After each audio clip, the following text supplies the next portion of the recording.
عيد مبارك عتوش، دخل عليكم بالصحة والعافية إن شاء الله. ميرسي.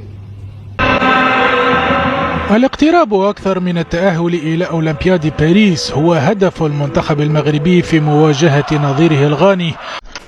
تعالي بس يا مدحت، حد يشوفنا. الساعي لتحقيق ذات الأمر. تعالي، مفيش حد هنا أصلا. مواجهة قمة عن المجموعة الأولى ضمن منافسات كأس إفريقيا تحت 23 عاما.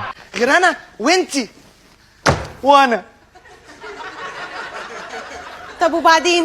المنتخب المغربي الأولمبي رازع المنتخب الغاني 3 في الشوط الأول. المغرب صاحب الضيافة تمكن من تحقيق أول أهداف المواجهة في الدقيقة 7 عن طريق اللاعب أمير ريتشاردسون. رفاقه الزلزولي واصلوا الضغط لينجحوا في إضافة ثاني الأهداف، وهذه المرة عن طريق إسماعيل الصابيري عند حلول الدقيقة 13.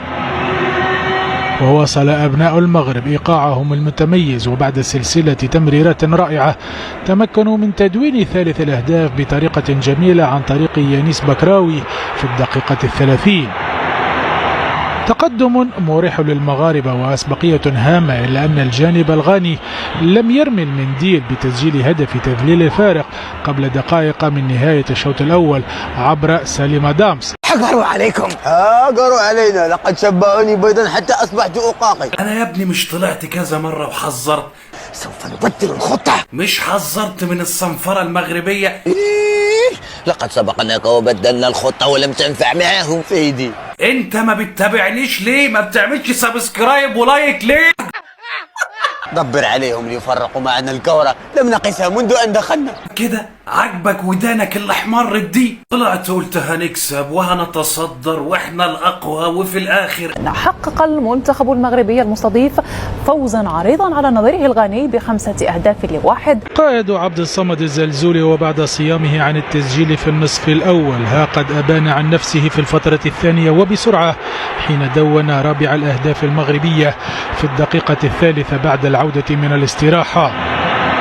ولم يتوقف مهرجان الأهداف عند هذا الحد، ومن هجمة سريعة أخرى تمكن بكراوي من رفع النتيجة إلى خماسية. المنتخب المغربي بيكسب 5، بيكسب غانا 5. مين فيكم اللي كان عايز يبلغ المركز؟ ولازم المنتخب المصري أنا يا جناب العمر شوف له حل كده يبعد بقى عن المنتخب المغربي، ما نجيش في سكته. كنت عايز تعمل كده ليه يا ولد؟ المنتخب ده مش منتخب أولمبي، المنتخب ده يكسبنا بمنتخبنا الأول بتاع صلاح. العركة كانت كبيرة والدم للركب، قلت ما فيش غير الأمن المركزي يفضها قبل ما توصل. ده مش منتخب أولمبي تحت 20 سنة، لا ده منتخب أول، وإحنا لازم نخلع من قدام المغاربة. هو صحيح تشريكي وحبيبي واخويا، بس نفسي اقابل حد فيكم ولو صدفة. لازم نخلع من قدامهم، نصعد تاني نصعد أول، ما نروحش في سكة المغرب. هقطع خبره. النهارده ناس بتعيد على سعيد أردغانة ومسامة منفاخ وتوفيق العنخ وعلي زندعانة وزوفي علي. المغاربة كلهم يقولوا أحلى عادية. ليلة جامدة أوي سعادتك.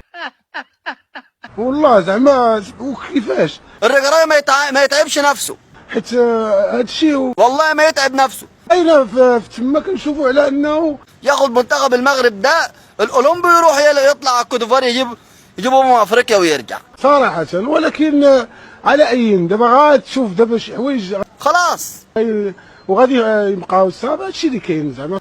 افريقيا دي بالنسبه لي انا بقول لكم دي كلام فاضي، خلاص دي كده كسبوها صراحه. وذهبيه اولمبياد باريس خلاص بقت في المغرب، مبروك للمغرب والعرب. ما كاينش لك تشوف شي حاجه اللي انت ما يعني لو كسبوا مصر سكور 5 يبقى خلاص كده انسى بقى ماتش الوداد والاهلي خد البطوله، ونخش بقى على حكيم يا حبويل. يعني نبعد عن المغرب ان شاء الله. ولكن منتخب يشرف، افرحني، منتخب يستحق فعلا التحيه. والله العظيم انا بحبكم.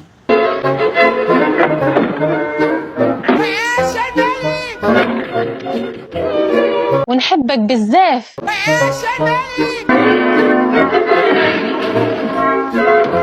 وخلتوني احب الكوره لانكم بتلعبوا كوره نظيفه، لعب كره قدم بجد.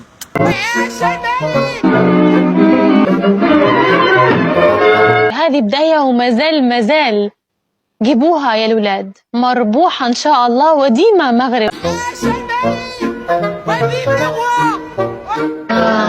وهلا هلا هلا المغاربة سبوعة ورجالة. اطلعي بره يلا يلا، بشوف خلقتك بفتكر ايام زبالة.